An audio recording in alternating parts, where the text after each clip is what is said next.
Now we'll jump into the last but not least panel discussion regarding very interesting direction, location for potential investors.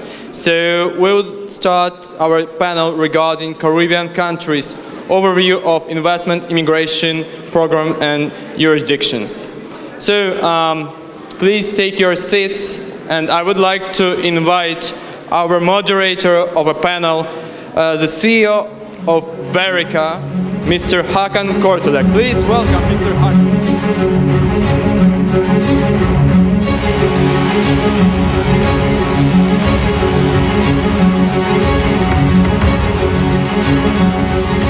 I'd like to thank the Academy.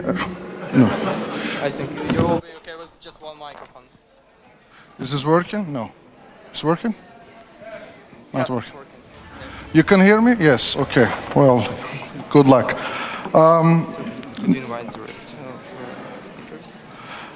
Or should I? No, it's your job. Okay, so so now I would like to invite also the rest of the panelists who will be discussing the potential of Caribbean countries. So please welcome Sherelyn Hughes-Thomas, Investment Officer, Antigua and Barbuda Citizenship by Investment Unit. Please welcome.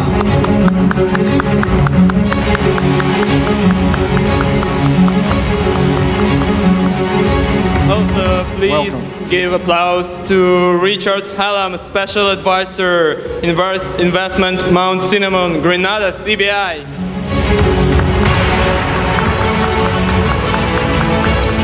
Our next panelist, Dominic Volek from Henley & Partners. Please welcome. And the last but not least, Mr. Pavel Reshetnikov from Immigrant Invest. Please welcome Mr. Pavel.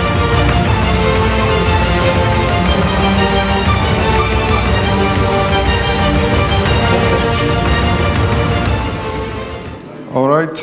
Hoş geldiniz. Ni hao, şie, очень хорошо, здравствуйте, assalamu alaikum wa rahmatullah.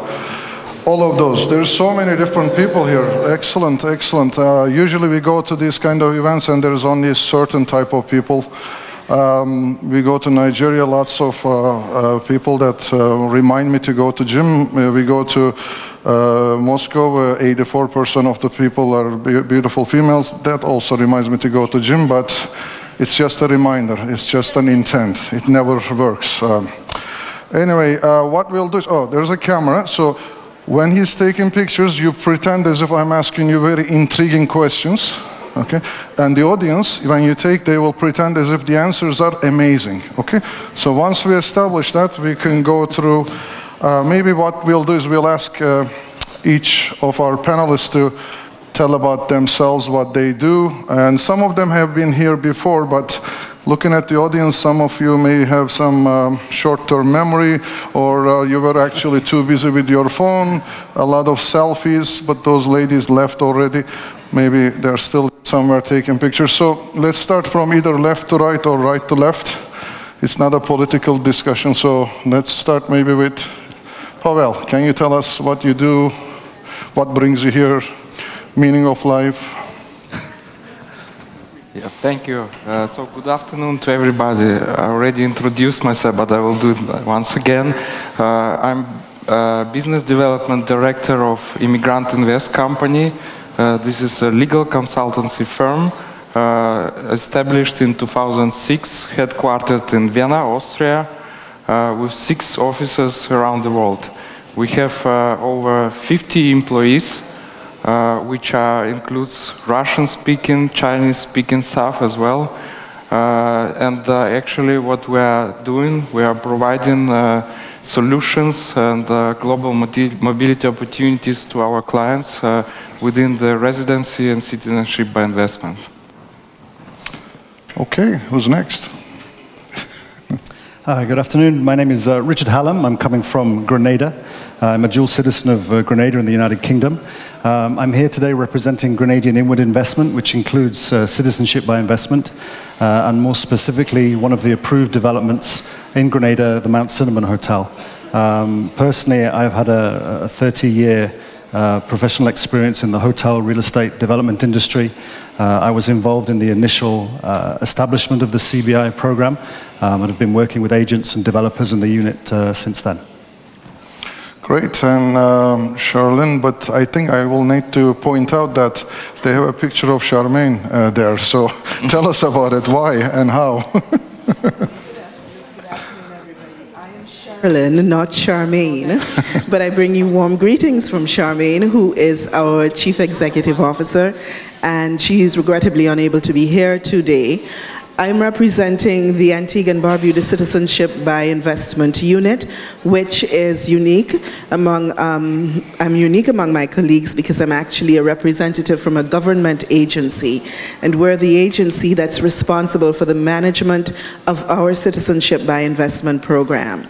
For those of you who might have been here earlier today, you would have heard me say that our program has been in operation for just over 5 years, and we offer second citizenship to individuals. So far, we've done so to individuals from more than 70 countries, and we've received in excess of 1,800 applications. So it's a program that offers 4 unique and distinct investment options, and we'll have a chance to talk about that a little bit more today. And we're happy to be here as general sponsors of this particular initiative. Okay, who's next? Good afternoon, ladies and gentlemen. As mentioned earlier today, my name's Dominic Volek. I'm the managing partner of Henley and Partners in Singapore and the head of the Southeast Asia region, where Henley and Partners specializes in advising high net worth individuals and their families with residence and citizenship planning, particularly in the Caribbean, where we've got offices in all 5 of the countries in the Caribbean. Malta, Cyprus are the main ones from the citizenship perspective, and then of course on the residence side, main ones we're looking at are sort of Portugal, the UK, Thailand, and then closer to home for me, Australia, New Zealand, and Malaysia. So looking forward to this panel. All right, we're glad to have you here. I've been asked to basically summarize and give a little bit about these programs in Caribbean. So when we look back, early days goes all the way to 1984.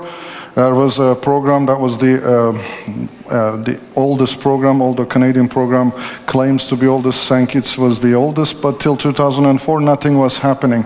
Pretty much a few cases in Dominica, a few cases in St. Kitts, and eventually 2004, we started to see the people hearing about St. Kitts. I mean, if we polled the audience in 2004 asking where the St. Kitts is, nobody knew, but if you're here and you don't know about St. Kitts and the other countries, maybe you should have done a little bit more studying before you come in here.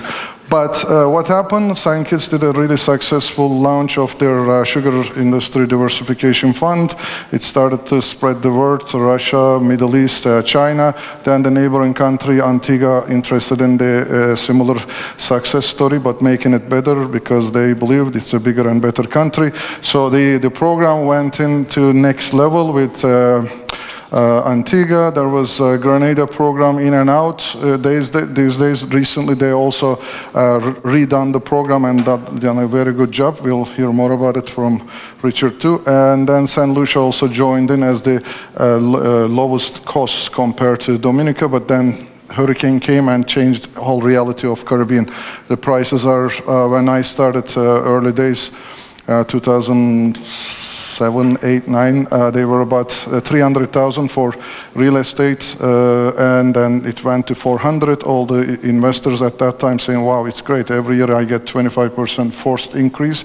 But then the competition started. Internal competition in Caribbean is fierce. What separates these countries from one another?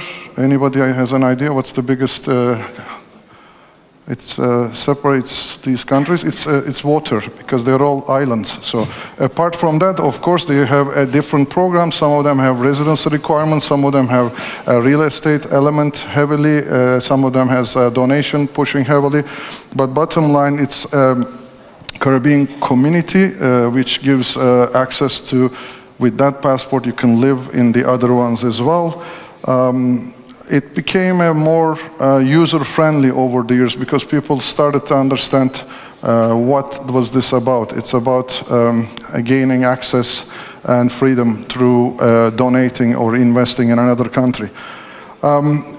what happened, just like every other panel, we are also given some questions. These are not the questions that I have. I know the answers already, but they were asked from the investors. So what I'll do is I'll ask to the panel, and then one by one, if you can give us your thoughts.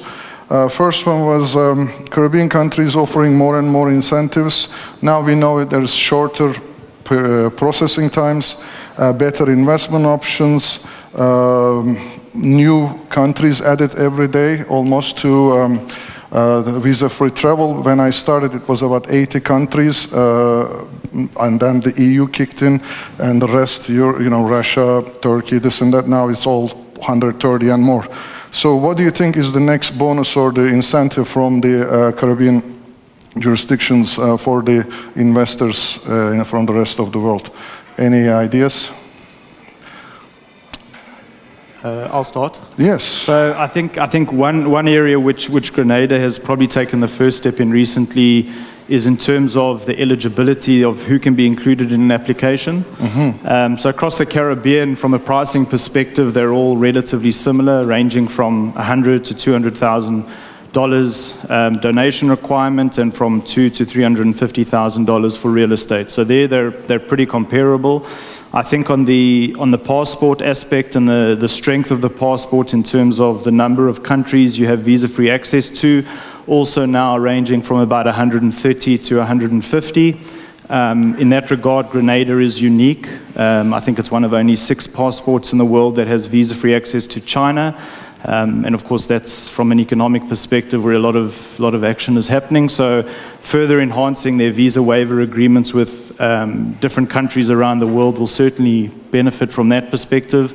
But as I said, on the eligibility criteria, Grenada has now introduced the ability to include your siblings if they're unmarried and don't have any children, which is unique across the board in citizenship by investment. So there's no other country that allows that. And then, of course, when you look at the age of dependents, whether it's adult children or parents that can be included, there's been certain tweaks that have happened there, and whether these individuals need to be financially dependent or not on the main applicant. So I think broadening that scope, St. Lucia's looking at doing it now as well, would certainly go a long way. We have some very big families in Saudi Arabia and Bangladesh that would like to include helpers and butlers and this type of thing. So potentially some sort of an inclusion of associated parties subject to passing due diligence is something where perhaps they could look at.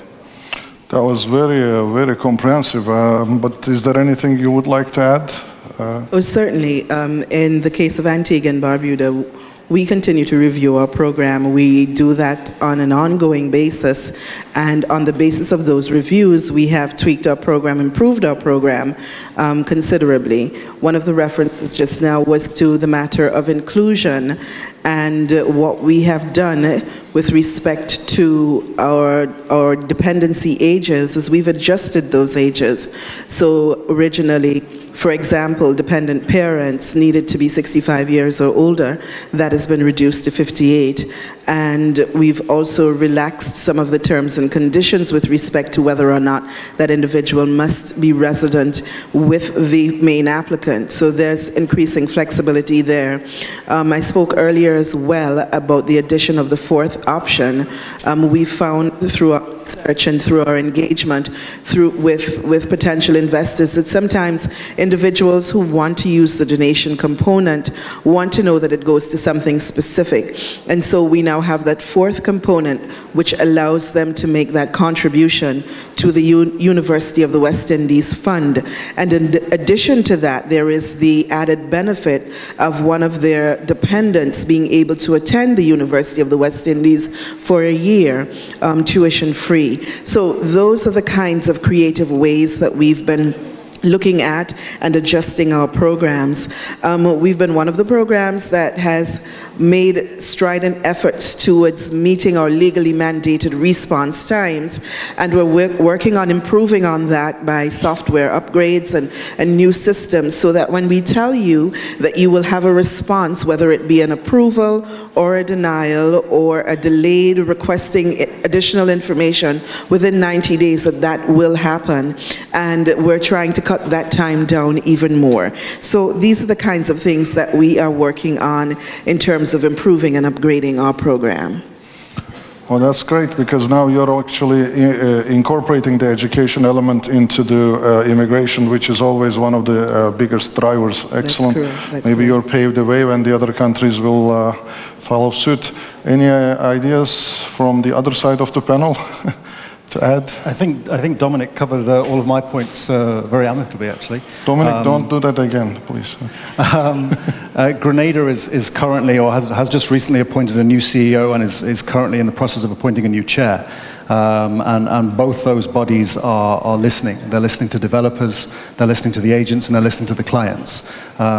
So they're listening in order to get feedback, in order to further enhance and make the program not only more accessible, but more inclusive, as Dominic mentioned, with regards to allowing siblings of main applicant, unmarried siblings of main applicant and spouse, removing the dependency requirement for parents and for children, and also allowing the resale of your investment to a secondary investor, which was always understood but was never actually written into law. So as a primary investor, you can now sell your investment to a secondary investor, so you have a nice little exit strategy. So I think generally for Grenada, and I'm sure for all of the programs, it's a case of listening to the agents that are actively out there, listening to the clients that are obviously looking to procure the citizenships, and listening to the developers who at the end of the day are hopefully pulling this all together and making it happen. Perfect, because as our Cyprus panel indicated many times, the exit strategy on these investments are very important as well. So that's great that Grenada is also adapting this. Anything there, Pavel, to add? It's difficult to add something, but usually I will tell from the practice here. So our clients expect increase in visa-free travel countries from all the Caribbean countries which are offering the programs. And actually, it's very well welcome the decrease of the amount of the donation in the National Wealth Fund, so which is actually done, for example, by Antigua. So this is, I would say, 2 additional points which I can add to them. Okay, well, maybe I'll start with you in this next question, which ties into what you just mentioned. Donation amounts are being lowered, and the gap between the real estate and the donation is always fluctuating. And right now, investor has a choice. One is donation, and the other one is real estate investment. What do you think of the advantages and the disadvantages of that?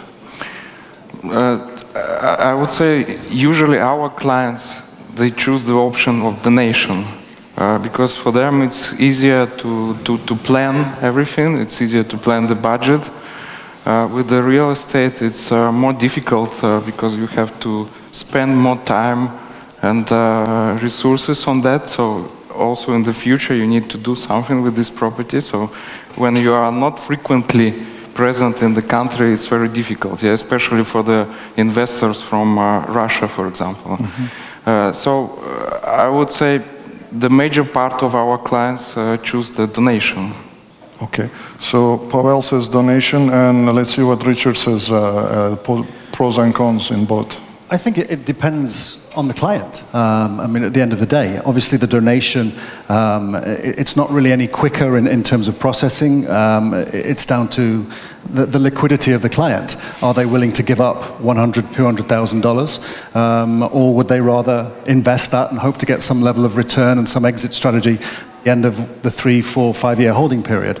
I think when you the difference between the donation amounts and the investment amounts, specifically in Grenada, you've got to say to yourself, if I'm donating this money, then that money's gone, I've lost it. It's finished. If I'm going to invest that money, I think what you need to do is you need to look at what the passport technically cost you through the donation, and then you need to look at the delta between that and the investment. So in Grenada, it's $100,000 or $150,000.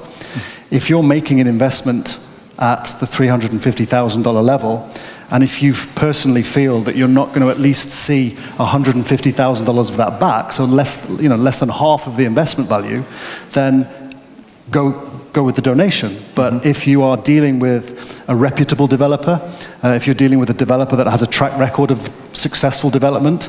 I mean, specifically in the case of the property that I'm representing here, Mount Cinnamon, if it's an operational property that is already posting a profit that you can go and stay in, it's on TripAdvisor, then the chances of you realizing returns and a successful exit are obviously a lot higher, and then I would say obviously you should probably park your money in the investment.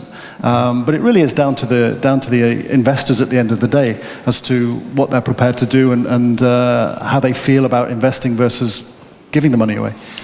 I think it's donation is risk-free because you risk everything and it's gone, and the other one has some risk. And some people like the idea of going in earlier when it is just a picture with a lot of nice pictures and beaches and everything else, so you think you're getting a better deal. Some people also think it's better because they actually end up having somewhere to go and turn the keys or rent and get some money back. I forget to mention what I do and everything else, apart from constantly showing up in the GQ magazine and everything else, or the dating sites that you might have seen me. I normally been working in this business about 15 years. I am now CEO of the Verica company.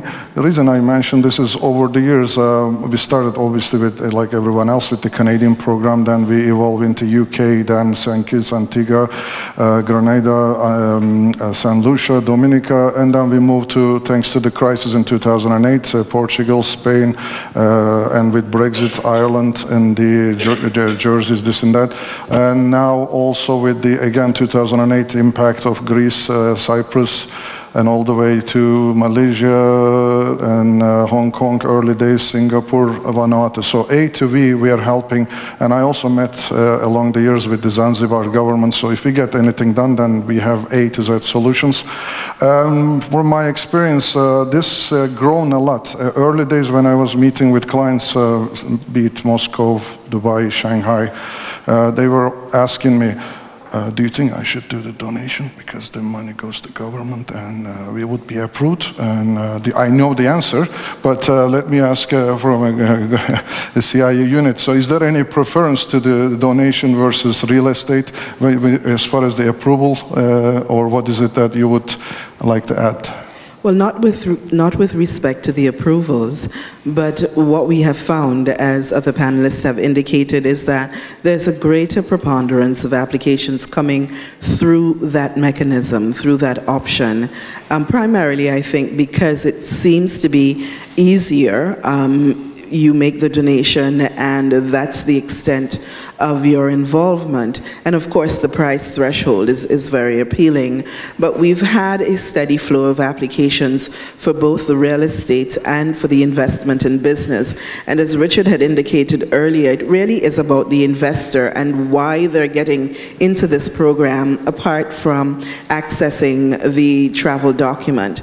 And for those investors who really want to acquire real estate, want to acquire valuable real estate, might possibly be looking for a second or third vacation home, or looking for rental income on this investment for the period that they're required to hold it, and they're required to hold the real estate in Antigua and Barbuda for 5 years, then that becomes a very attractive option.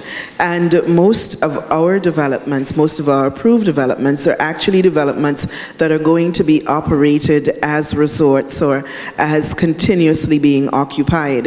And so built into many of the arrangements, the sale agreements and the maintenance arrangements, is the payment of some form of dividend or profit sharing, which is very appealing to investors who are looking for that kind of setup for their actual investment. So the attractiveness or the advantages or disadvantages really start from what you expect to get from this particular investment, and for those who wish to get an actual return and not simply donate funds and never see anything again from it, both those other options are very attractive to them. Excellent. Anything to add, Dominic? I think 12 to 16 months ago, we were probably seeing an even split between clients doing the real estate and doing the donations. But then since the Hurricane Irma and that went through, and the pricing on the donation option in the Caribbean was discounted significantly, there's definitely been a shift towards the donations.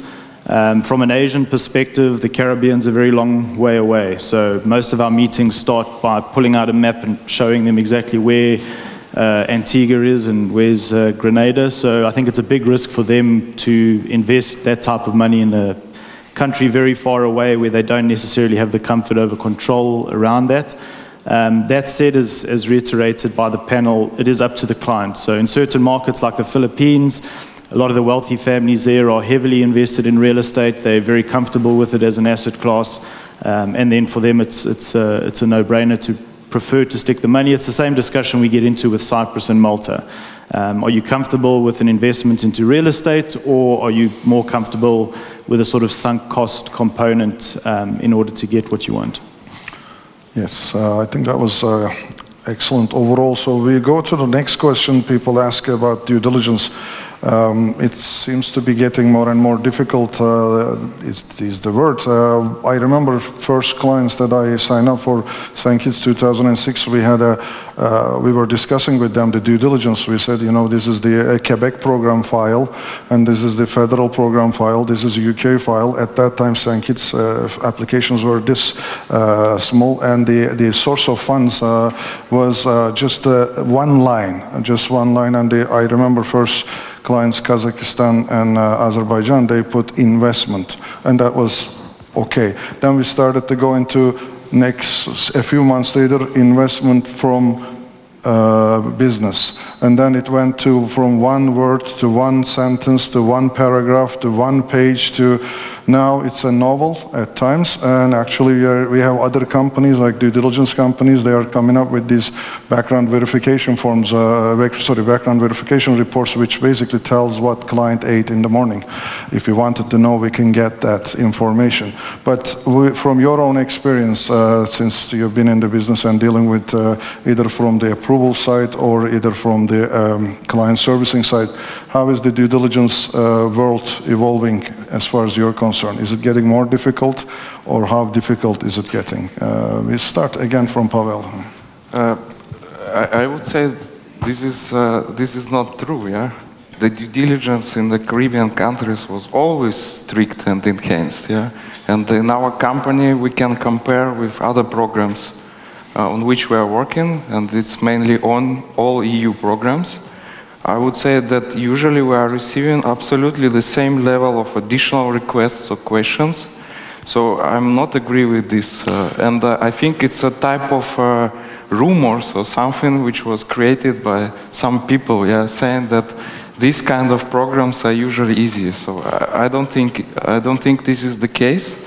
And I think our clients, actually, when we are preparing the application for our clients, absolutely the same steps, absolutely the same level of screening, and afterwards, the same level of additional requests coming. Well, it's, I mean, I will disagree on the fact that it's not, it's factual. It's a learning curve. The due diligence is a learning curve. It's a byproduct of banks learning this as well. 10 years ago, maybe let's say 15 years ago, some countries you can actually land with a luggage full of cash and go to a bank and submit it. This was a fact. This is possible. Now I'm single, but I had a mother-in-law. She was not too bright. She sold properties and she took the cash. It wasn't illegal then, so I can, well, if it is illegal, you can put her in jail. It's okay. Long ago, we broke ties. She came into Canada with back then 130,000 cash. The guys asked her, and she's so difficult to deal with. After 5, 15, 20 minutes of questioning, they say, okay, just go and don't ever come back. The banks also accept those. So what I'm trying to say is, usually what happens is, UK or Canada banks start tightening the due diligence or compliance. This is the fastest growing department in the entire financial business. And with that, the reason I know, when in 2007, when we wanted to have a background verification on a client report, there was only 2 options in UK. Right now, education consultancy as well as due diligence companies, it's as many as immigration companies, which is a good thing, because the learning curve from banking moved to these programs There's still a lot to do, but these days there's not leaps and bounds differences between programs. In the past there was learning curve. Some, like Quebec, really practiced it. EB5, of course, asks for how did you make your money very clearly. That's increasing, but what do you think, Richard, as far as the investment inbound? Does it affect the banking system in Grenada, this and that? Is it getting more difficult to prove that these individuals that we pick as clients are the right people? Oh, I mean, I think due diligence overall shouldn't be easy, really. I mean, at the end of the day, you're talking about a nation's sovereignty. And I think if you can get yourself and your family citizenship and a passport to another nation in 3 or 4 months, I don't think that's necessarily slow. I think the procedures could be simplified. I think there may be some over-duplication of procedures between CEI units and the banks. That there can definitely be more cooperation and more communication between the banks and the CEI units, because they do tend to operate quite separately in that regard and run their own separate but similar due diligence checks on the same clients. I think difficulty is in the eye of the beholder. I think it might be difficult for the clients sometimes, depending upon their nationalities and how many jurisdictions that they've possibly lived in over a period of time and how easy it is to get the information from those jurisdictions. But I think due diligence has to be stringent, detailed, comprehensive, and thorough when you're dealing with the citizenship of another country. And I also want to add, the Caribbean has been increasing so nicely and rapidly on this. I've been working with the UK investor program when it was 1 million, now it's 2 million, and the amount involved 2 million, 5 million or 10 million, but the government really basically almost contracts out the due diligence. As long as the bankers accept you to UK, then the immigration will be possible. So they don't have like an extraordinary, maybe a world check, I hope. That's about it. But the rest is, as long as you're good enough for the bank, good enough for UK. But that's not certainly the case for the Caribbean, yes? No, it's not the case. We take the conduct of this business and the management of this industry very, very seriously. And it's not onerous, but as was indicated before, it needs to be vigorous. We're talking about the conferring of citizenship upon someone with whom we have would not have established a relationship prior. And so what we do is serious investigation and ensure that that individual and all their dependents do come up to scratch with respect to our conferring citizenship upon them. Remembering that when we open our borders, we are by default also making access to other borders. And so we need to ensure that those individuals who pass the due diligence do so because we have vetted and checked everything that needs to be checked. There has been some increasing difficulty with respect to the banks, as has been referenced, and we all understand the context in which those challenges have been. In Antigua and Barbuda, we have been working with our commercial banks to sensitize them as to the level of information that we already hold, the quality of the due diligence results that we have, and to make them a little less challenged by the information and by the movement of funds that they're required to handle. And what we found is that there has been, particularly with our domestic banks, a greater degree of comfort with managing those funds. The challenges, though, come from the international banks, primarily Canadian banks, which have taken a zero tolerance policy. And that feeds back to the client. So it's not necessarily the process itself becoming any more difficult or any more onerous without reason, but the movement of the funds in the context of how our financial systems now operate seems to create a little bit more time in the processing. Okay, Dominic, sorry to wake you up, but do you have anything to add? I think from my perspective, to refer to due diligence as whether it's difficult or easy is probably not the right word to use. Difficulty implies that it's something to be, can you overcome it? I think it certainly has become enhanced, which is a great thing for the industry. The ability for St. Kitts to do due diligence when it started in 1984 is very different to what they can do now. So access to these various intelligence agencies and law enforcement reports is obviously very useful. You know, I agree with Richard that there is duplication though, and things can certainly be streamlined to a certain extent. I had one American client who, from submission to approval, took 8 months. And in that same program, I had a Bangladeshi client that took 56 calendar days. So I think on a consistency perspective, and that links back to your first question around how do the Caribbean programs, you know, what can they do to become the gold standard or whatever they like to call themselves, is efficiency. So from the client's perspective, if you say it's going to be 90 days or 120 days, then it really should be that process. So if I may, very quick comment, yeah. Also, this is a general trend, yeah, and for example, we do not forget about the sanctions which are imposed by US, by UN and the EU recently in 2014, and I think it's a general trend that all the financial institutions and all the players who are in this field have to enhance the due diligence, and now you have to check also against the sanctions, yeah, so this is also very complicated part of the due diligence process. Also, there is, I think, because sometimes it's presented as a unit, Caribbean options, although, as I said, there are several differences between these countries.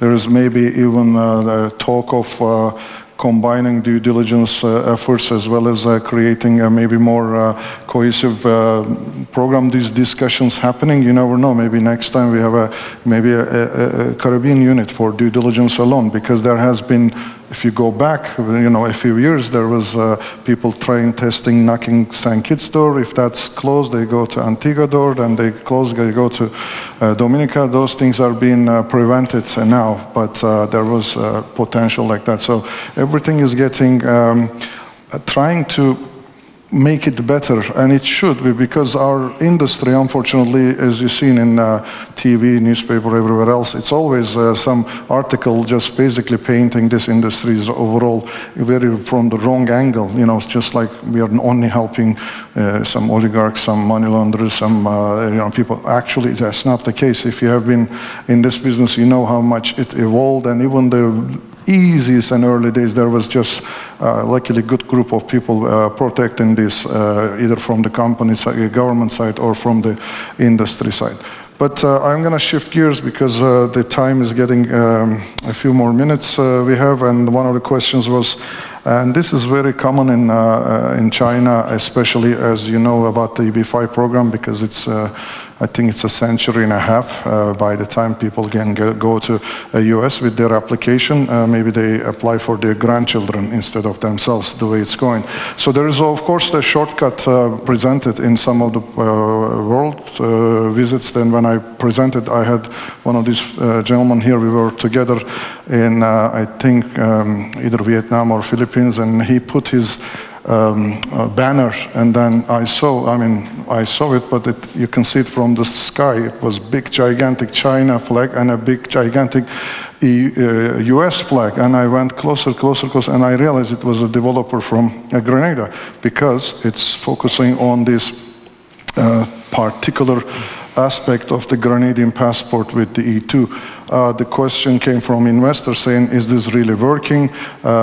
Is this a question for Richard, obviously? How do you define the relationship of the program E2 being a shortcut to US? Is this working? Yes, I mean, in a simple answer. I mean, I preface that by saying I'm not an immigration attorney, so my knowledge and experience is just based on what has been processed and my understanding of the stepping stone of Grenada's citizenship to the E2 visa. I recently came back from an IIUSA EB5 conference in Chicago, where they announced that the wait list now for China for EB5 is 14 years. I think in India it's 7 years. Vietnam is 4 years. So there is the possibility, certainly in China now, of your children aging out before you even get an application. So by investing, and I stress investing because I believe the the law or the language in the E2 is that you have to have a vested interest in the country. Now, I don't know if any of the other panelists have any experience in people taking the donation option and then going on to A2, but E2. But we always advise people take the investment option because it gives you a tangible vested interest in the country. And then once getting obviously your Grenadian citizenship, using that to apply for E2 status into the US. It is working. I personally am aware of 6 cases in the past 8 months from Brazil, China and Vietnam that have all done that. One in as little as 6 months. And for less than combined total of less than $500,000. So cheaper and obviously much quicker than an EB-5 would take. It's a different kind of visa. It's a non-immigrant visa. It's not a visa that can lead to a green card. But my understanding is that you can still maintain an EB-5 application and be in the US on an E2. It's something that is renewable every 2 years, as long as you operate and own a viable business that employs just 2 people. And the investment amount, although there is no quoted investment amount, they say a substantial investment, and we're aware of clients that have invested as little as $100,000 in a business such as maybe a franchise, a Starbucks, a Dunkin' Donuts, a gas station, something like that. So yes, it is working. There are rumors out there that it's not easy to process through the various embassies because it's not something that's done through the US CIS level. It's done at the embassy level. So you would apply through your local embassy. But in our experience, in my experience, it's working. Okay, great. As long as it's not the Saudi embassy in Turkey, it's safe to go, no problems. Okay. Basically, I also agree with the E2 because I met with various people who actually in the process, and some lawyers or immigration advisors in the US, they confirmed that they've done it. I was in Dubai just the day before yesterday. There was a big panel on E2 as well, and everybody's gung-ho about it, and yeah, I think it addresses a need because, again, China is the real engine behind this, and if US is always attraction, Canada is as well, but with the short Quebec quota and a non-existing federal program, and the US being such a weight, as usual, China will find an alternative, and that seems to be the case these days. What we'll do is we'll basically finish it off with last question, actually more of a comment on my side. The Antigua CIU is actually doing fantastic, and it's credit to the ladies that run the department. I think they are the only, I mean, they are very different than the others because the others wouldn't look good in skirt, I hope, and they don't try it as well. But bottom line is that has been a lot of changes in each CIUs, but the Antigua has been increasing the popularity. Numbers show that, and of course this is always part of the program's features, but always a bigger component is actually processing and the times and how it is handled. So how do you see the next things for the Antigua CIU, and maybe we'll after that we'll ask if there's any questions. So think of questions if you have any. I don't know where gala is, I don't know what's for dinner, everything else we can discuss. Yes. Well, yes, the program has increased its attractiveness, and just to very quickly talk about some of the things that we have done. We've made adjustments, of course, to our thresholds. We have made adjustments with respect to our processing fees, so we've been very, very responsive. Our government is keen on establishing partnerships with developers, so that even though we have a lot of traction on the development fund, we also have significant amount of activity happening in real estate, and this is due in large part to the special concessions and incentives that our government offers to developers who are bringing on stream new products. Tourism is our primary industry, and so we are keen on expanding the offerings there. And what we do in Antigua and Barbuda is that we don't overpromise, but we certainly do deliver. And so while we may not necessarily have numbers as other territories, we will meet our deadlines and we will fulfill our obligations to you. I'm not sure if the reference to the 56 days is a reference to Antigua, but we've done files in as little as 45 days, not because we're cutting corners, but because we're highly efficient. And we all know that when women run things, they just get exponentially better. So we've been doing pretty well, and we're very happy with the success that we have had. Excellent. I saw a sign. Usually they have 5 minutes, 2 minutes. This one clearly said, please finish. I think I got the message. But for those of you who have questions, most of us will be tired from gala, so we'll be showing up sometime 10, 11 in the tomorrow event, and maybe by the time 11 or 12 o'clock we'll be able to answer some questions if you have. So we're gonna, do we have anything else that we need to, burning comments? No? Okay, well, we're finishing off. I'll do my usual selfie with the audience, if you don't mind. Smile. Thank you. Thanks. Anything else? Do you want to say something? Okay, I just want to say thank you you're welcome. for this wonderful panel. Thank you. And also, I would like to say thank you for all of you who's still with us for passion, and for keeping the forces for the last today event that will be held on at a hotel Majestic Barrier on our luxury gala party that will be approximately in 1.5 hours. And thank you for everything that you are doing, and see you there. Thank you again. Thank you. And please return headphones back. Thank you.